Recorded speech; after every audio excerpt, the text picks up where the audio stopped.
are. All right. So, okay, we are live streaming simultaneously on Facebook, Insta, and I am so happy to introduce our today's guest. The Sachin Patel is here. Isn't that your Facebook handle? It's the Sachin Patel, or is it just Sachin Patel? But Well, before I ask him to introduce himself, a little context for the people who are watching this show for the first time. My name is Mugdha. I'm a functional nutritionist. I'm the founder of iThrive, and we started this Wellness Warrior show in April 2021 when the world seemed like it was going absolute nuts, especially in India with whatever fear mongering was happening around COVID and the black fungus and everything else. And we just wanted to create an alternative narrative to show people that there is actually healing and hope and love and light and so much more happening beyond the fear porn that mainstream media was doing. And we started this show. And since then, we are on episode number 16. We've had some phenomenal guests come on board and actually share the amazing work that they do in their lives and how they are creating healing around the world. So, without now taking much more time, I want to introduce Sachin Patel, who's come here all the way. I mean, he's on the show all the way from Toronto. And thank you so much for joining us at what seems to be a really early morning time slot for you. Could you please introduce yourself to the audience? I don't think I do a fair job of doing that. I really want you to tell everyone who you are. well, sure. Well, thank you again for doing this, and thank you for adding love and light into the world. I think it's super important that we recognize that and recognize you for doing that. And regardless of how early it is here, it's actually about 7 o'clock here, so not super early. But I'm excited for this opportunity to be able to speak with you and connect with your audience. So I'm trained as a chiropractor, then trained as a functional medicine practitioner, and then my practice evolved into something that we call precision medicine and precision wellness. So it's really more about creating lifestyle, environment, genomic protocols for our clients to help them live, their absolute best life without drugs, without surgery, and by minimizing supplementation. So really using this gift, this billion-dollar body that God has given us, and learning how it works and making it work for us instead of against us. So I've since evolved from there even, and now I work with a organization called Aja Ventures, where we are promoting precision wellness along with longevity and plant medicines and wearable technology. So I'm super thrilled to be here and share what I've learned along the way. Thanks for having me. Thank you so much. And I mean, it's amazing to hear the work you're doing. So, uh, like I always love listening to everyone's backstory and what took them into the work they're doing. And as always, with most people who really bring about true healing, which is about like giving people ownership back about their bodies, there's usually some very interesting backstory there. So why did you choose what you're doing? What was really what happened? Like why did you choose to do the work that you're doing? Yeah, thanks for asking. So for me, it actually didn't start from me having a major illness or disease like it does for a lot of practitioners. In 2006, I was actually featured on the news, and the story that they did was about elbow pain. And we were helping people with a non-surgical intervention for elbow pain, like tennis elbow, golfer's elbow. And as a result of being on the news, I ended up having about 50 to 80 people call the office, and only one of those people actually came in with elbow pain. The rest of those people came in with some sort of chronic, digestive issue. I remember I had a guy who had headaches, and for the last 10 years, he was taking 15 to 16 Tylenol per day, and nobody could do anything for him. So we started getting people like with really obscure at the time conditions coming in, autoimmune conditions, things that I didn't really know what to do with or how to help. So as a result of that, it forced me to become a better clinician. I started looking into other alternative treatment options for these people because there's no one to refer them to. They had been to everyone, tried everything. And that's when I came across functional medicine, started applying it to myself. And through that process, I realized that there was a lot of opportunity for even me to feel better. I gave up gluten, I gave up dairy. My joint aches and pains went away. I had persistent acne on my back that disappeared completely. and my energy improved as well. I was never really a morning person, and all of a sudden I had all this energy first thing in the morning. So I realized that I wasn't sick or debilitated, but I wasn't healthy and optimized. And from the outside perspective, you would look at me and say, okay, this guy's in pretty decent shape. He's eating healthy. Mm-hmm. But there was a few things that I was doing that was, just key things that I was doing that were compromising my optimal health. And so, since then I started practicing functional medicine. And then I realized that even functional medicine was too specific. It was overly specific, kind of like if you've ever been married, when you buy a suit, when you buy your wedding suit or wedding outfit, they perfectly tailor it for that day. And it only fits on that day, right? On The that day, day. a week later, it's not going to fit you, or years later, it's not going to fit you. So it's very bespoke, very precise, and almost too precise.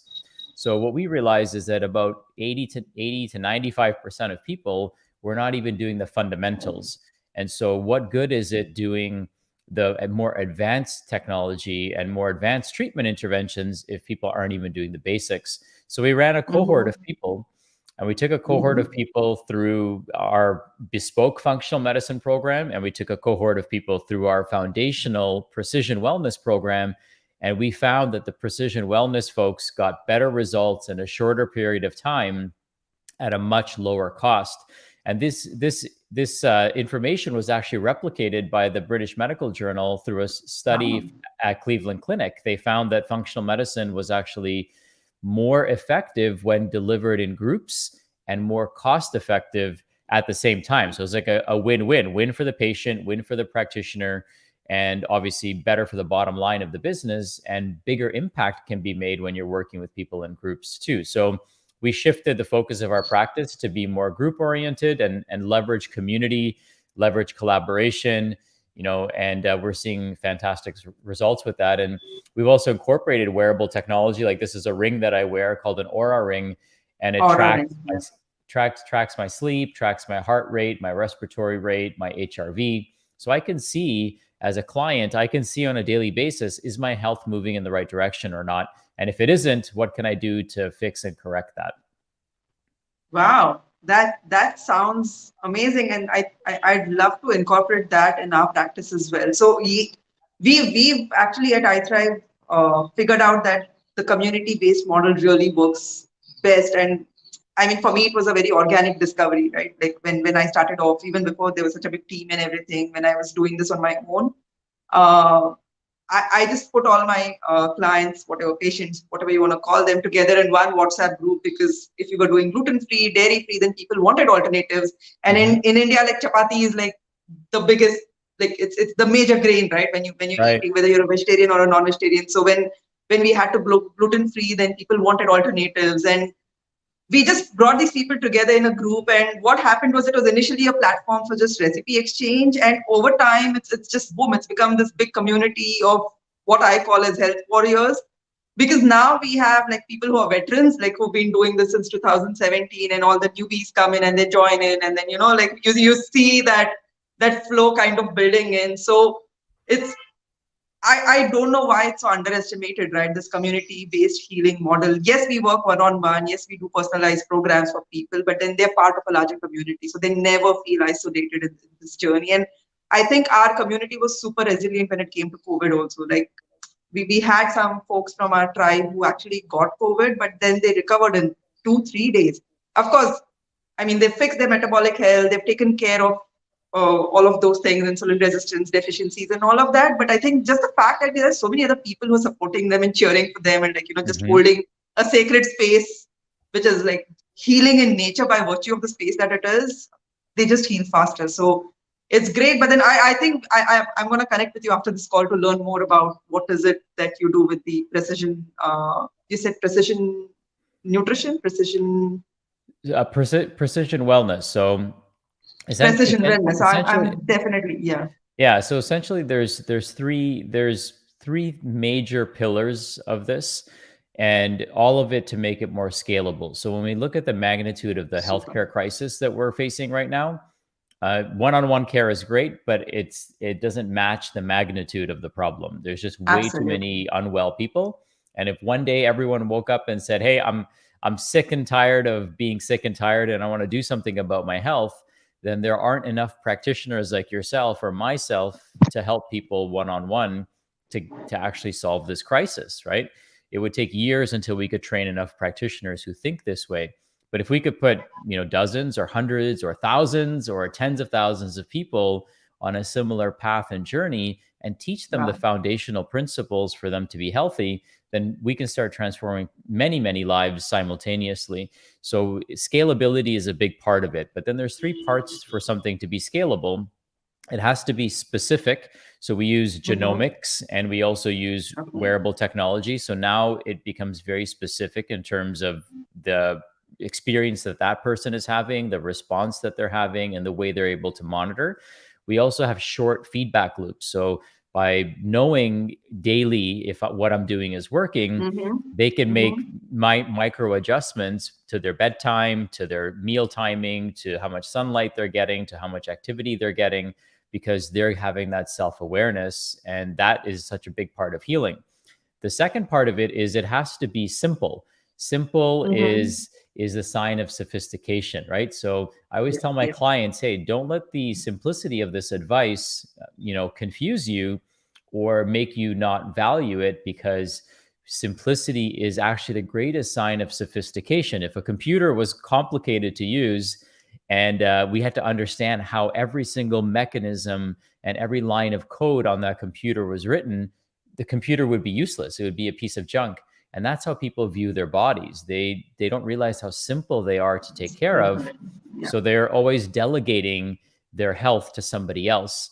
So simple is number two. And then number three is sustainable. So if it's not sustainable, then what good is it, right? Anyone could do something for a day or two, but really we want people Yep. making lifestyle choices for a lifetime, not just for Absolutely. just a blip in time. So it has to be specific to the client, it has to be simple, and it has to be sustainable, and then that allows it to also be scalable. Now, sometimes our medicine can be too specific, and there's a time and Mm-hmm. place. There's a time and place for that. But what I find, and maybe you're finding these too, Mugdha, is that the average person is not doing even the most basic things. Basic stuff. They're not Yes. chewing their food. They're not going to bed on time. They're not getting enough sunlight. They're not getting enough movement. They're not thinking positively, right? They're not breathing properly. Instead, I know you had Yep. Neeraj on. Most people breathe through their mouths. They don't breathe through Yep. their noses properly, or they don't do deep diaphragmatic breathing intentionally. So we want to get people to intentionally activate the healing centers and mechanisms in their body. And then let's see what's left over. Then let's see if the specific, very specific and granular testing makes sense. But we always start Mm-hmm. with the foundation first. Lovely, superb. I think there's quite an alignment in the way we've been practicing in the stuff that you've spoken of. But yes, I think our conversation is going to go beyond this life. So uh, before we digress too much, I had told people we're going to talk a lot about circadian rhythms and the impact on someone's health. Like, what does it really mean to be in alignment with your circadian rhythm? What is a circadian rhythm to begin with? Right, a lot of people don't even know that it exists. And with COVID, I don't know how it is there in Toronto, but in India, the lines between work and personal life have completely blurred. People are working from home all the time. So I've had clients who've told me that they wake up and then like the first thing they do is they open the laptop because it's already time to work by the time they wake up. They're like waking up at 9:30 and they're waking up at 9:30 because they're on calls and they're like doing emails and they're working like so they're like literally shutting down their laptop and then going to bed and then waking up and opening up their laptop, right? So those lines have completely blurred because at least earlier you'd leave office and go home and then there Mhm. would be a very distinct cutoff from staring at your screen. It's blurred. People don't know how that's impacting their health. So I think I'd like to dive directly into this. um, what, what do we mean when we say circadian rhythms? What is it? Yeah, so this is such a fantastic topic. And I know there's so many different people out there that can speak about this. So, what I'm going to try to do is I'm going to try to keep it really simple for everyone to understand so that they can walk away with something practical. So, Mm-hmm. circadian rhythm is essentially this, you know, is the rising and setting of the sun. And so the rising Mhm. and the setting of the sun is one of the most important cues to our biology. Every plant, every animal, every insect on the entire planet aligns its biology with the rising and setting of the sun, except one of the smartest and stupidest species on the planet, which is human beings. So the average person used to sleep 10 hours a night before we invented the light bulb. Now the average person sleeps just a little under 7 hours a night. So you can imagine that those 3 hours are not filled with yoga and meditation and breath work and drum circles and chanting and all those good stuff that helps us heal and regenerate, but it's filled with, like you said, more time in front of a screen. So one of the things that does is it completely alters how our brain processes the time of day. So let me give you a few examples that can be helpful for people that they can apply immediately. So Mhm. what we want to do first thing in the morning is we want to get outside for about 10 to 15 minutes. So even if you like to check your phone first thing in the morning, go check it outside. So instead of Okay. checking it from your bedroom indoors, check it outdoors, because what that's going to do is it's going to allow the sun's beautiful rays to hit the back of your retina. And when that happens, we increase something called dopamine. Dopamine is a neurotransmitter that helps us feel motivated. It's a neurotransmitter that helps us stay focused so we can finish our task. And it's a neurotransmitter that helps us feel a sense of reward.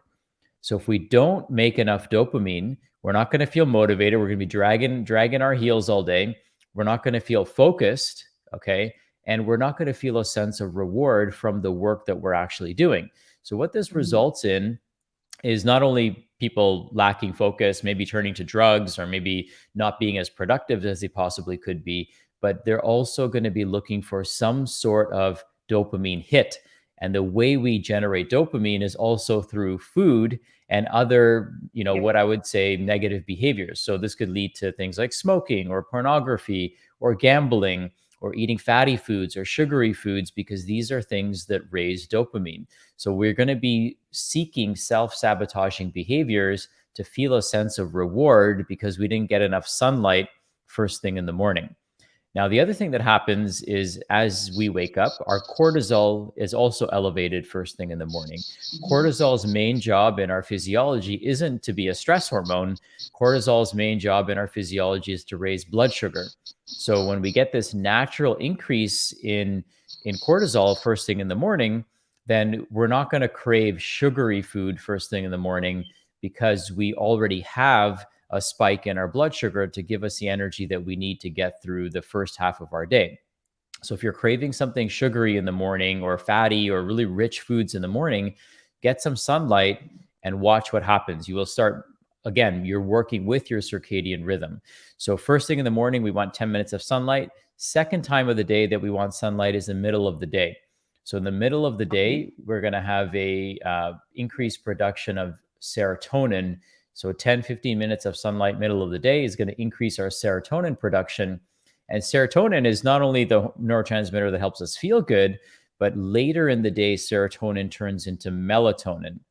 So when we make enough serotonin in the day and we have enough B vitamins and proper methylation, which we won't talk about all that complex stuff right now, Yeah. then in the presence of darkness and in the absence of light, that serotonin turns into melatonin. Now, one of the things that we have to keep in mind is that the only time of the day that lighting is coming from overhead sources is during the day, right? So in our homes, if the lighting is overhead, and it's 9 o'clock in the evening and the sun has gone down, your Mhm. watch says that it's 9 o'clock, but your brain still thinks that it's noon because the lighting is coming from overhead sources. The lighting is hitting the bottom of the retina, indicating to the brain that it's still daytime. So we have a mismatch in our environment and a mismatch in what we're trying to accomplish, which is better sleep. So Right. the spectrum of lighting is important and the directionality of lighting is important. So in the evening after the sun goes down, what we encourage our clients to do, if you need to be on the computer, hey, listen, I understand sometimes it's hard to avoid that, then you can get an app called Flux. So Mhm. flux.com, and that will adjust the amount of blue light that's emitting from your screen, but you can also turn off the overhead lighting and turn on red lights or, candle lights if that's appropriate, depending on where you live. And what that's going to do is, because the lighting is coming from below, just like when the sun goes down, it goes below the horizon. So when we have lighting coming from the ground up, it's hitting the top of our retina. And that's actually telling our brain that it's time to start winding down.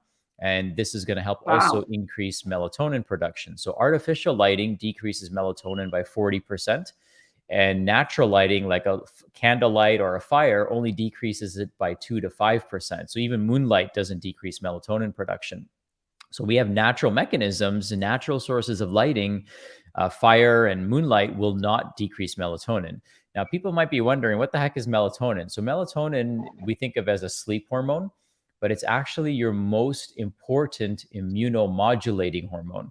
So this is why sleep is so vital to our restoration, regeneration, and repair, because if we don't sleep properly, because we don't make enough melatonin, then we don't modulate our immune system. So, circadian rhythm is this rhythm of hormones throughout the day and how they fluctuate based on the time of day, not just the time of day on our watch, but how our body perceives the time of day through our environmental inputs. Wow, that's amazing. So I didn't know that, the source of light, as in, there's some glitch with Instagram. I think it's my internet, but they're still I think live I streaming lost you on on. Instagram. Yeah, yeah, yeah. I'm just figuring out what happened. But we are live streaming on Facebook and YouTube anyway, so we'll continue. Uh, would be saying. But I didn't know this, that if you had light that was coming from the bottom, it would actually send different signals. I knew that the overhead, the blue lights actually did impact, but I thought like it was enough to kind of switch to yellow lights and that would make a difference. I just didn't know that even the direction of the light actually made a big difference.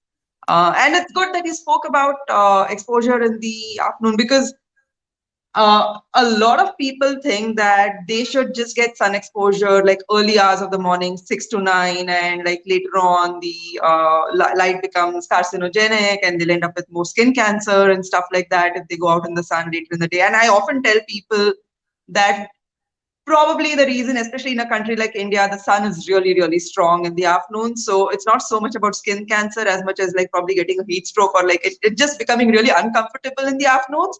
But I don't think something that's the source of energy on this entire planet would really harm us in a way that it would really create a disease that would be as bad as cancer. I think there's more to that, and I don't wanna. It's so weird. Instagram just shut us down. I have no idea why.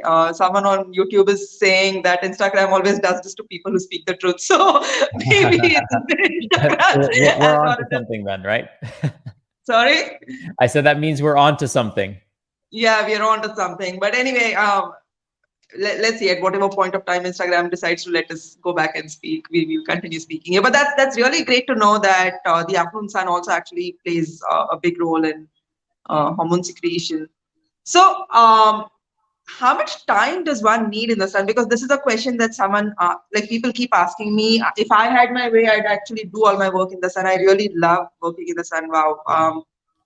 And yeah, something's going on with YouTube as well. But anyway, how much time does one need to spend in the sun to kind of get the benefits? Like, would it make sense to do 10 minutes like each time, or it's just like you go and be in the sun for as long as you feel comfortable about it? How does it work? Yeah, I mean, that's a great question. And it could be a loaded question, right? Because it really depends on who's watching this. So we Mm-hmm. actually, through our genomic profiling of our clients, we can determine how their vitamin D metabolism and receptor sites actually work. What we're finding is in the kind of Indian population, if you will, is our vitamin D receptors actually don't work as well. And so Wow. what that means, and that could make that makes a lot of sense to me, because we traditionally would be exposed to a lot of sunlight, right? So if Right. we remove the industrialization component, we would, if you're a farmer or if you're somebody who's spending a lot of time in the sun, naturally just by the environment that you grew up in and where your genetics come from, then we would become vitamin D toxic if we made a ton of vitamin D. So it makes sense, being from a tropical country, that or from a very sunny and hot country, that we would have vitamin D receptors that drip out vitamin D. So this is Mm-hmm. important for supplementation, because Mm-hmm. you could, if somebody's taking, let's say, 6,000 IUs of vitamin D a day, it's better for them potentially to take it in divided doses instead of taking it all at once, because of the way their vitamin D hormone is going to be metabolized. So what we found is that there's people that come in and see us and they say, I'm taking vitamin D, but nothing's happening. My levels aren't going up. And then we tell them to take the same amount in 3 doses. And guess what? Their vitamin D starts going up because of this genetic variation that some people have. Wow. So we want to try to get it in divided doses throughout the day, either through vitamin D supplementation, which I'll talk about in just a second, Mm-hmm. or through sunlight exposure. And, 10, 15 minutes is pretty much all you need. And sometimes you don't even have to be in the sun. Just getting outside and standing in the shade is Mm-hmm. enough of a message to the brain that says, okay, this is the time of day that it is. And we want to be responsible, stewards of our body and responsible users of Mother Nature. So, based on your skin tone, based on obviously your complexion, based on how much of a tan you have as well, right? So Mm-hmm. somebody who's been consistently spending time in the sun, they can probably spend more time in the sun because their body's better adapted. What we also Mm-hmm. encourage people to do is, if you're going to be in the sun, try not to wear sunglasses. So when you're wearing sunglasses, your brain still thinks that the sun isn't as intense, so it doesn't produce as much melanin, and because of that, you're more likely to get sunburned. So if you want to guarantee getting sunburned, wear sunglasses in the sun, and you'll guarantee that you'll get a sunburn. But if you don't wear sunglasses, then your eyes are getting the information to send to the rest of your body that we need to make more melanin, and that response prevents the sunburning from happening. Wow, I did not know that. I really did not know that wearing sunglasses can actually make sunburns worse. So I am back on Instagram gods seem to have decided to let us speak the truth again. If you could like just go back and okay, Okay, I think you'll have to like leave and then join am I back back in. in?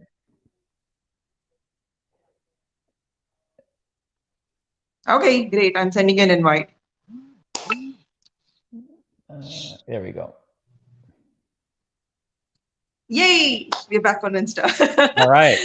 Good. Yes, great. So we were talking. You were going to speak about vitamin D supplementation and divided doses. I think you covered that. And all right. Yeah, So the other question, you want to add something oh, more to sorry. that? I think there might be a bit of a delay. Yeah. So Okay. I was Okay. going to say, like, I don't want to be reductionistic and just recommend vitamin D to people. I want people to Right. understand the difference between sunlight and vitamin D. So Right. taking vitamin D and bring your vitamin D levels up, that's different than getting out in the sun, right? So somebody, depending on, of course, on where you live, if you're uh, if you're replacing the sun with vitamin D, that's a very reductionistic approach and a very dangerous approach. So we might need vitamin D to get our levels up, but that doesn't mean that we should avoid the sun, because people who get more sunlight are getting hopefully more fresh air. They're probably walking, they have Mm-hmm. better lymphatic drainage, they have more exposure to Mother Nature and fractal Mm-hmm. messaging to their brain, and they're also getting better circadian biology to regulate their serotonin, dopamine, and melatonin as well. So, vitamin D does not replace the information that comes from proper sunlight exposure. So I just wanted to make that very clear, because some people are like, oh, I'm just going to take vitamin D and that'll solve all my Yep. problems, but it's too reductionistic to think that way. Yep. That's what we tell people. In fact, we've in our work we've also like seen that sometimes when people have chronic infections, and there were a couple of research papers that we read around that sometimes your body actually keeps vitamin D away because even some pathogens could use it for their own growth.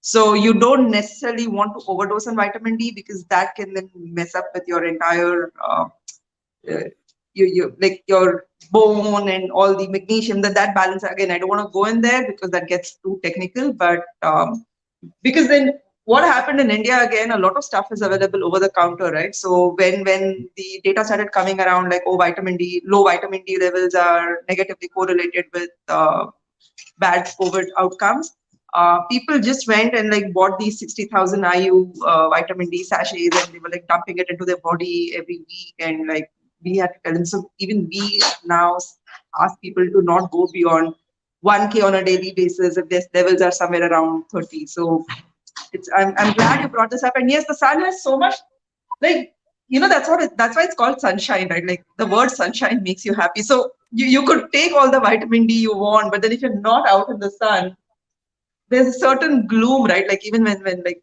India generally has sunny weather, it's very rare that we Hmm. just have a lot of clouds. Like I've lived in Toronto, so I know how the weather is so diametrically opposite. Especially winters are like the worst. I've run away from Toronto every single time in winters, but I love, like, I sit here in my house or I sit at work and I just have to open the window and the sun streams in, right? And there's no way you're not going to be happy and energized and like just like that when there's so much sun hitting you.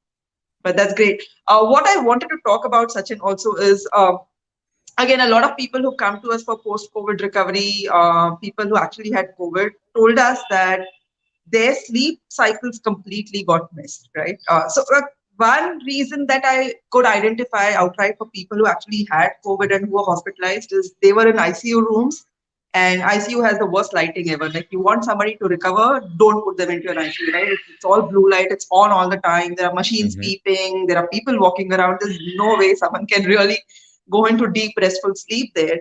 So I'm sure that's a contributor, like because they spent that time and their sleep schedules got missed, and then they were given steroids and so many medicines that kind of mess with sleep. But even after they came home, people really had trouble getting back into like a better bedtime routine, falling asleep on time, staying asleep. We had to bring in melatonin as a supplement, which I don't really like doing because I don't like bringing in hormonal supplements. It's something that your body can make naturally. But did you see that as well? And what was your strategy around that? How, or what tips could you give to people who struggle with that? Yeah, so melatonin is actually a very powerful anti-inflammatory. So 5 to 10 milligrams of melatonin can be very impactful at kind of shutting down that cytokine response that people might be undergoing still. So I would, Mhm, explore that a little bit based on the individual. And I would mhm, also look at their lighting environment. Some of the things that we talked about today are going to be very helpful. We also want to look at methylation because mhm. methylation is what helps make serotonin into melatonin. And so methylation is going to require B vitamins, for example. Right. And we want to make sure that their B vitamin status is adequate. So taking a good supplement, a multivitamin, with Yep. methylated B vitamins can be helpful for these individuals as well. And then a big thing is, not, I think this is just good general sleep habit is creating the right environment for sleep to occur. Mhm. And we want to make sure that we have a morning and bedtime ritual each day. A good night's Yep. sleep actually starts in the morning, not at night. So, so sometimes people will say, well, I'm going to follow all these tips that Mugdha and Sachin gave me, and they're going to wake up tomorrow and maybe their sleep is better, maybe it's not. But it's really the morning of getting that sunlight first thing in the morning, getting that sunlight middle of the day, winding down in the evening, turning off the overhead lighting, turning off the screens or minimizing them as much as you can. And then also making sure that you're breathing properly. So, a big thing that we focus on is nose breathing, nasal breathing. And it's funny because a lot of this technology, this ancient wisdom, comes from India, but I find that people in the West might be applying it more these days than the Indian folks are. So to all the Indians, like your mom and grandma and great grandmother, they were right all along. and us Western folks are kind of catching wind of that, and we're applying it into our practices. So don't be like us. Don't Westernize yourself. You have the most amazing technology that's ever existed, which is the Vedic technologies of healing. So make sure you're incorporating those into your practices. And the longer I practice, the more I realize how powerful these techniques are. So, we can use alternate nostril breathing to help balance our sympathetic nervous system. We can use deep diaphragmatic breathing to get us into a more parasympathetic state. And these are things that we can use to help us wind down. We can use certain essential oils, even like lavender oil can be very helpful in shutting off that stress response. Even rose oil is very powerful at shutting off that fear response. So Okay. immediately when we smell rose oil, like they always say, wake up and smell the roses, right? So there's actually Right. something to that. Rose oil Wow. shuts off the fear response in our body. So when somebody has COVID or when they're watching the news too much, their body is in a state of perpetual state of fight or flight. And when you're in a state of fight or flight, your body's not going to prioritize sleeping because your body Right. thinks you're being chased by a lion. So we really have to Right. shut off the news, shut off the noise, shut off the overhead lighting. The best advice that I could give people, and I have clients that range from your average person, if you will, to CEOs of big companies. And one of the things that they all struggle with sleep, right? Whether they have COVID or not, sleep is like something that a lot of people struggle with. And the best advice I give them is to turn off all the lights after the sun goes down. So they can switch to candlelight if they want, but within 2 to 3 days, their sleep completely transforms. And they always message me back and they say, "Why the hell did nobody tell me this?" I said, "Everyone wants to sell you something. I want to sell you on yourself. I want to sell you on this idea that you already have all the technology that you need for your healing to occur, but nobody's taught you how to use it because they want you to think that all healing comes from the outside. Yep. Truly, the signals come from the outside, but the healing occurs from the inside." So that's a big thing that we try to teach our clients is just optimize some of the things that we talked about today. And that's definitely going to put you in a much better position. And then I would also look at meal timing. So I meal was just going to timing, ask you yeah. that. I was just going to ask you that. Yeah, so meal timing is a big deal too, right? A lot of people eat way too late at night. Maybe it's because they're Mhm. busy all day at work and they get home, it's Mhm. late, and then they eat and they go right to bed. But that's not going to allow for your best healing to occur. Usually you want to go to bed 3 hours after a meal. Now, that doesn't mean that if you get home at 9 that you eat dinner and then you stay up for an extra 3 hours. See if you can put into your schedule that you're going to be eating earlier in the day. Now, what we generally recommend to people is 2 meals a day with a 4 to 8 hour eating window. So maybe that means you eat in the morning and you eat at lunch, and then you don't eat anything for dinner and you go right Right. to bed. But find that you can, I know people probably think this is crazy if you're not into this space, but the less you eat and the longer timings between your first and last Yep. meal, the better you heal overall, especially before Yep. bed. The worst time to eat is right before you go to sleep. Yep. I've seen this with with my own body. If I finish dinner by 5:30, that's like kind of when work gets done and we kind of close office. So I usually eat then, and then whatever else I have to do after that, I do that. But it works so well, right? Uh, Hmm. Everything, my fasting blood sugar levels, my general weight, how I feel in the gym when I go for my workouts in the morning, everything changes if I switch my eating pattern to an earlier time, which is like 5:30 or 6. Like I really like doing that. And it's also when the sun is still up and then the sun starts going down around 6. So I really like doing that. It just feels very intuitive to eat like that. Like I Hmm. imagine if I was out in the wild, if I was like maybe an ancestor who just hunted and gathered and like ate off the forest, I wouldn't really be out in the night looking for food because I'd get eaten by someone else then, right? So I'd rather like get back to my cave when it starts getting dark. So Exactly. yeah, yeah. Um, Sachin, you have any tips on? So we have a lot of people here, especially in India, who do night shifts, who kind of work with US clients. Or UK clients or not in our time zone. And then sometimes I really struggle with giving them a solution because how are they going to sleep earlier if they work time is until 2 a.m. in the morning, right? What can we do to make it just a little better for them? I know it's completely against nature to kind of work like that, but I mean, with all the compassion I have for someone, if that's how they're making a living, I can't tell them that quit that job, right? Unless they find an alternative. So anything that you have in your arsenal that I could kind of offer to them. Yeah, I mean, for people like that, they're definitely going to want to make sure they're prioritizing their sleep. And, generally speaking, they're probably going to sleep in a little bit more than somebody who goes to bed at, let's say, 9 o'clock. So making Mm-hmm. sure that they're sleeping in a dark room, Mm-hmm. so that they're not being interrupted by the sun as it rises in the morning. That's going to be helpful. Perhaps wearing blue blocking glasses, incorporating the flux for their screen, that could be helpful. There really is like, it's really tough with a situation like that Yes. because Yes. it is violating, some of the fundamentals of our biology. And I don't know if anyone has like a really elegant, truly, like, we're just creating a workaround versus an Yep. Yep. actual like solution that I can say, hey, research shows that if you do this, you can stay Yep. up all night and and not worry about what time you go to bed. I think that the best thing that we can do is just mitigate some of these things and then really heavily prioritize sleep and heavily prioritize sunlight for these individuals so that they're getting the exposure that they need throughout the day. What's your take on caffeine and coffee? Because I know it really disrupts sleep patterns. And then you have Ben Greenfield and you have Dave Asprey, and all of them are like they make their own coffee, and then they talk of coffee as an antioxidant. And then you have Paul Saladino, who's like coffee is like the biggest poison. So uh, I I like caffeine because how it makes my brain feel. But if I have my caffeine anytime after 11 on the days that I actually have coffee, then my sleep is like the most messed up sleep ever, right? So this is me. Maybe I'm not really good at metabolizing caffeine.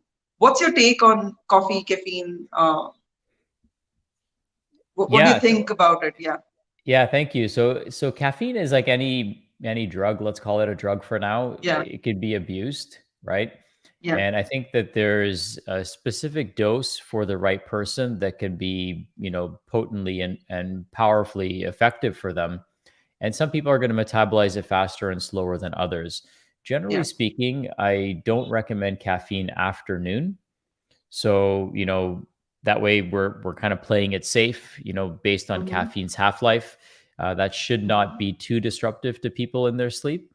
The thing with caffeine is that there's different sources of caffeine as well, right? So if Yep. we're getting caffeine from green tea, I think that's different because of the polyphenols and the theanine and the other compounds that come along with it. But if we're getting caffeine from a monster drink that's loaded with all kinds of artificial colors and flavors and just, Oh, yeah. sweeteners and garbage, then I think it's hard to say that that caffeine is the same as the caffeine that you're getting from green Mm. tea.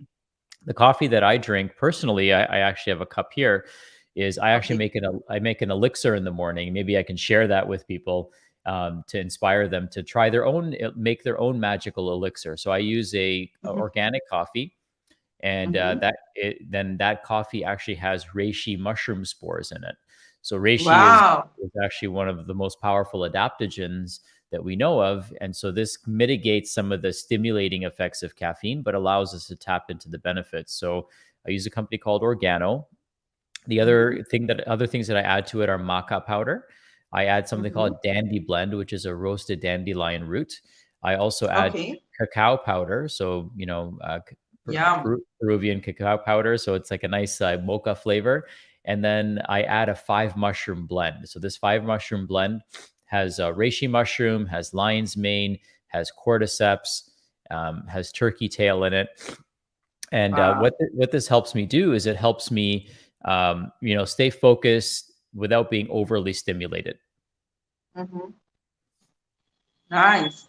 Oh man, the mushrooms that you just so these are not so easy to find in India, right? Like turkey tail lions, I mean they're like frightfully expensive, and I've been looking for like companies who can start making either the extracts or the powders themselves of these mushrooms, but I'll wait until that happens, or maybe we'll just start making them ourselves. I actually, this is such a great segue into the other questions that I wanted to ask you, because you're someone who actively promotes plant medicine. You've spoken of psilocybin. Where did that begin? How did you start talking about that, and what's your experience with that? Have you actually taken your clients and patients through journeys with psilocybin? How like just where, what, how? It's from there. Sure. Thanks for asking. So I just for the record, I've never, taken any clients on journeys with Okay. psilocybin. I've been on several journeys myself, and I've also Okay. microdosed for several years. And so Mm-hmm. psilocybin is basically, I look at it as software versus Mm-hmm. hardware for the body. So it's a Mm-hmm. software that allows us to really go inwards and tap into ourselves. What I've also learned over Mm-hmm. the years, though, is that you can get to altered states of consciousness using breath work. So psilocybin, I would equate psilocybin to taking the elevator, and I would equate breath work to taking the stairs. So some of my most profound psychedelic experiences have actually been using breath work versus Mm-hmm. using psychedelics. So some people might be saying, well, I can't get psychedelics, so this information doesn't apply to me. The goal isn't to get the psychedelic. The goal is to get to the altered state of consciousness so that you can tap into the infinite. And we can do that using breath work. So, there's breathwork techniques that I teach, that I'm trained in. And of course, that's, it takes about an hour or so to go through that process. But when you get there, you can have amazing experiences. So psilocybin is it's so funny because it grows in cow dung. And when I showed my parents a psilocybin mushroom, they're like, oh, these are the mushrooms that we would be grossed out by because they grew in Chan when we were growing up. And I said, this is why the cow is actually revered. It's not revered for the milk. It's actually revered because of the mushrooms that grow in its dung and can create altered states of consciousness. So, it's so fascinating, right? To have this growing. And when I told them how much it costs per pound, right? It's several $1,000s per pound. They're like, this stuff grows for free. I'm like, yeah, I know it grows for free, but you're sitting on a gold mine, right? And you were just kind of Yeah. like walking right by it every day, not realizing the powerful spiritual effects that it can have, but then also what it's actually worth, right? Like on the open market, that actually has a tremendous amount of value.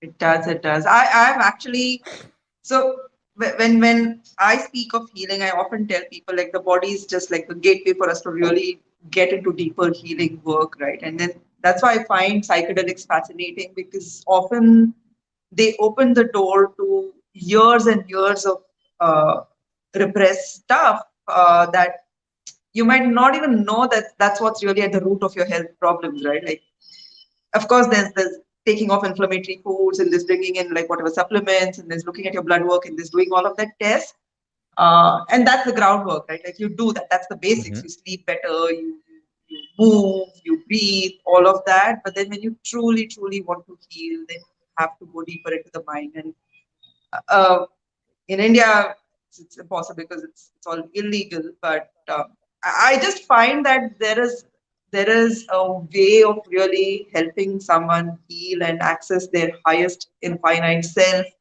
and then that's it. Then they don't even need another healer in their life, and they'll just heal themselves. They'll just figure out, oh, this is what's happening, and I just need to fix this, and then that's the end of it. I find like psychedelics fascinating, and I've experienced the state that you spoke of, that state of that transcendental experience of Mm-hmm. like just connecting with source through breath work, and like most of it was through Neeraj's work, because I'd gone for a summit where he actually did an ecstatic breathwork practice for an hour and a half. It was guided and it was so beautifully done, and everyone was tripping. But it's incredible, the kind of healing and the kind of insights and the kind of connection that happens at that point of time. Okay, someone on YouTube. So Priya is saying, awesome, let's have a breathwork session masterclass. All right, Priya, we'll figure out how to do that. But I think we are actually beyond time, because I usually plan for around 40-45 minutes of this. And I think the conversation is just so interesting. I didn't even realize it's about 15 minutes. So thank you, Sachin, for sharing such amazing insights. And if people had to find you, do you work one-on-one with people as well? Do you take on uh, Um, clients to work one-on-one with? so Like, so so not at the moment, but I do work okay, with people in a group setting because okay. again, that's the most effective use of my time and it's the Mm-hmm, most effective use of their money. So most mm-hmm. people when they want to work with us, we have an amazing community. My wife and I, facilitate healing journeys for individuals using this precision wellness model, and yeah, we can definitely, for those interested, we're happy to work with them and So how do support them on people their find healing you? journey. If they had to reach out to you, what's the best way to find you? Is it your website? Is it your Insta? Like, if you could just share that with people who are watching. Yeah, sure. I mean, I'm happy to share my email address. You can always email me at Sachin Okay. at Become Proof. So SACHIN at Become Proof. You can also learn more about this metabolic health program that we have at mymetabolicreset.com. I'm sorry, Mhm. mymetabolicreset.ca, not Okay. .com. And they'll learn all about the features and the benefits and how the program is laid out. And again, we do it as a group because it makes it so much more affordable and it makes it more accessible to people. And it's a better leverage and scale of my time when we deliver it Yeah. that way. Most of my time, I didn't get too much into this in my intro, as I actually spend training doctors and practitioners. So that's Mm-hmm. where a lot of my energy and time is focused. So with the patient centered care, it's more group based, but we already know that clinically that's more effective. We already know that that's more cost effective and clinically more impactful. So some people might be saying, "Oh, I want to work with, so and so one on one," but the research actually shows group is more impactful. So that's why we have our program set up that way. Super. That's amazing. I also wanted to, okay, someone's asking a question. I think Nikhil's asking, what does one do if they have diabetes, BP, and if they've taken the vaccine and are vegetarian? Uh, I know your perspective on the vaccine, and I quite align with that one because I cannot believe someone could be forcing. I mean, that if we even get there, that's like an hour easily. Uh, but Nikhil, I think in the end, right? So if your question is about what does one do about diabetes, BP, and has also taken the vaccine and is vegetarian, even if you just park the vaccine aside, the focus should be on reversing these chronic conditions, which is diabetes and hypertension, and all of them do have root causes. So diabetes happens because of insulin resistance. If you just use the tip that Sachin spoke of, which is like just 2 meals a day, giving time between your meals and remaining in a fasted state as much as possible, and you just cut out vegetable oils and processed foods, you'll actually see your diabetes starts reversing. If it doesn't just happen with that, you could reach out to either of us and we'll help you for sure. One of the And things I think hypertension and BP is just an outcome of your entire metabolic dysfunction. Again, I don't want to get too technical there. But Can I Sachin, if add you a have can I anything add? to add, Yeah, yeah, I'd love to add yeah, to that. So great question, Nikhil, because I yeah, think this affects a lot of people. And yeah. just echoing Mugdha's response. So one, you wanna cut out glycemically high foods. So anything that's processed. So if you think about rice flour is gonna raise your blood sugar faster. If you like potatoes, eat them the next day. So cook the potatoes today, eat them tomorrow. Resistant starch is what's formed, and that's going to create a lower spike in your blood sugar. If you like eating rice and you're not willing to give it up, cook it today, put it in the fridge, eat it tomorrow. That's going to create less of a spike in your blood sugar and eat less of it. So in some cultures, rice is considered a dessert. So eat it like a dessert as opposed to eating it as the base of your meal. Especially vegetarians, we find vegetarians are carbitarians, and I'm pretty Mhm. much vegan myself, so I understand the dilemma. And we want to try to switch out inflammatory oils, as Mugdha said. One thing that you probably want to note is that if your blood pressure is high, you can reduce your blood pressure within minutes. So one way is the sun. So getting in the sun increases something called sulfation and nitric oxide production. The other thing that you can do is breathe through your nose. Breathing through your nose increases nitric oxide production. If you do buzz breath or Brahmari breathing, that increases nitric oxide by 1,500%. And usually people with high blood pressure have a weak diaphragm. Your diaphragm is known as your second heart. So if your diaphragm is not moving properly because you're shallow breathing, then your heart has to work harder to pump.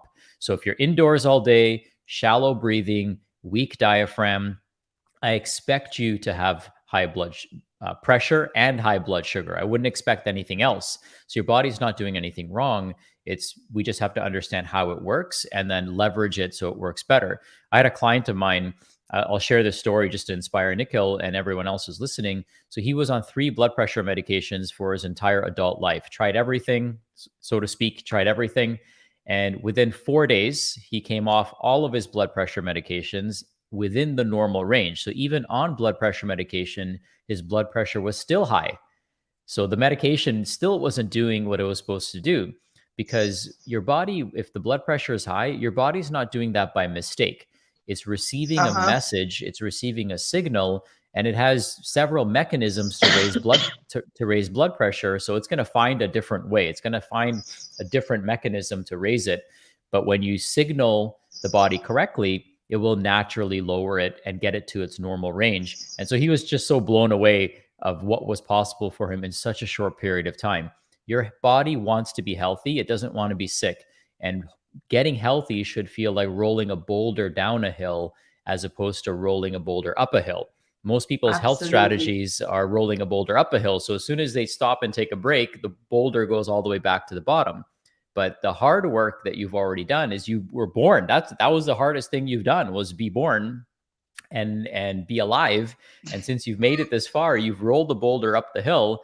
Now let's find a health strategy that is equivalent to rolling the boulder down the hill, and passively all that work is being done for you, so you can make your life a healing journey 24/7 if you know how to Beautiful. breathe, if you know how to think, if you know how to eat, if you know how to fast, if you know how to expose yourself to sunlight appropriately. And all those mechanisms are working for you around the clock in helping your body heal and regenerate itself. Beautiful. I love that. Like it should feel like rolling a boulder down the hill, because I often find a lot of people are resistant to, like, get started on this journey, because to them, making a lifestyle change from wherever they've seen it, from other practitioners, or like even mass media, how it's portrayed, right? Like generally, people portray making healthy changes as just living on salads, and then like in movies and in these sitcoms, they'll show people like looking deprived and sad, and it's so terrible the way it's portrayed, and then people are so resistant to actually make that change, get beyond their disease, because to them in their mind it feels like they have to make some mega big thing, and they just don't want to get going there, right? So I love what you said, that healing should feel like that, like, oh, I've done the biggest job of being born and still being alive in this moment, and then the rest of it should just be like super easy. So that's such a beautiful perspective. So thank you so much for that. Thank you. And yeah, I think I'm going to connect with you later also about. I saw on your website you have the DNA test, which kind of goes into genomics, and uh, we will probably talk about that offline, because now we are at 1 hour. And okay, who's asking this? Clive is asking, what do your meals look like? Is that a question for Sachin, Clive? I'm guessing it's a question for him. So someone wants to know what your meals are like. You'll have to ask my wife. She makes all my meals for me. So typically, like for me, I have a big salad with every meal. I have something fermented with every meal. So kimchi would be an example of that. I have at least one green juice. I have a juice delivery that delivers juices to my house that's cold pressed. Mhm. So I have a juice every day. I do have a protein shake, and in that protein shake, it's a chai flavored. They have chai flavored protein shakes here in Canada. In India, Wow. they would want strawberry flavored, right? But they have chai flavored protein shakes here that are plant based. And I'll add a scoop of nut butter, half a banana, some walnuts, some hemp seeds, some flax seeds, some chia seeds, and we'll blend that up together and have a beautiful shake like that periodically. I still eat a very desi diet, so I'm gluten Mhm. free and dairy free. And one of the things that we've discovered, maybe you've discovered this as well, is switching out wheat with cassava flour. So cassava Okay. flour actually is excellent as an alternative for roti. It still raises your blood sugar. It's still starch, But if Right. you're looking for a gluten-free alternative, then cassava flour works really well. The secret with cassava flour, though, is you have to mix it with boiling hot water.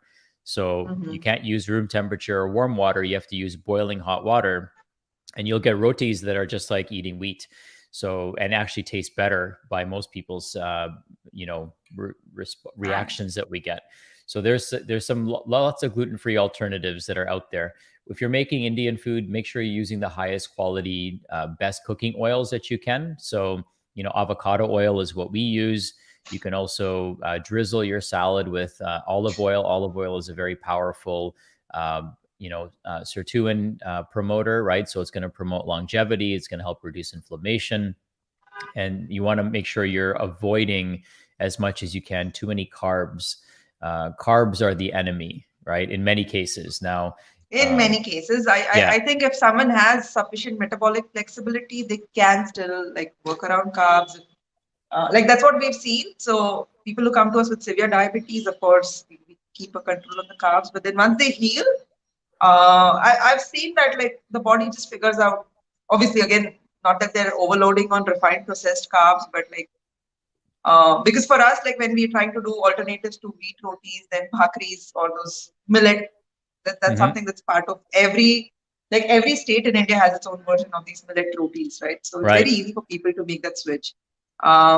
So that works, and then we've seen that generally the body gets better at processing carbs. So I personally like being off grains. My body does much better when I'm off grains, Hmm. and like unlike your diet, I'm more of a carnivore. I do eggs and steak and lots of ghee, and my body does better with that. That's where the entire bioindividuality comes in. Yeah. Where like I've seen like what happens when I'm completely plant based.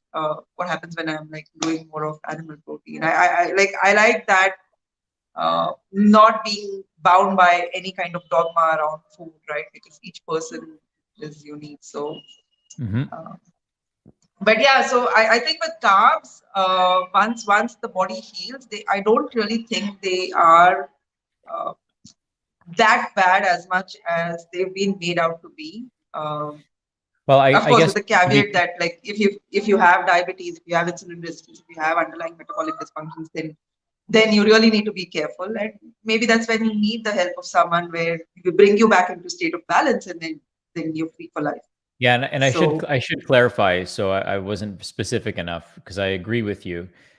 It's yeah, the processed carbs that I was referring yeah, to. yeah, So refined and processed carbohydrates, I think those are toxic for anybody across the board. But if you're eating healthy carbohydrates, that could include vegetables, obviously some fruits, and unprocessed grains. I think those would be fine for the majority of people, yep, assuming they have good metabolic health and wellness, yep. as you said. Cool. Thank you so much, Sachin. Guys, and thanks for all the questions that you asked. I learned more because of that.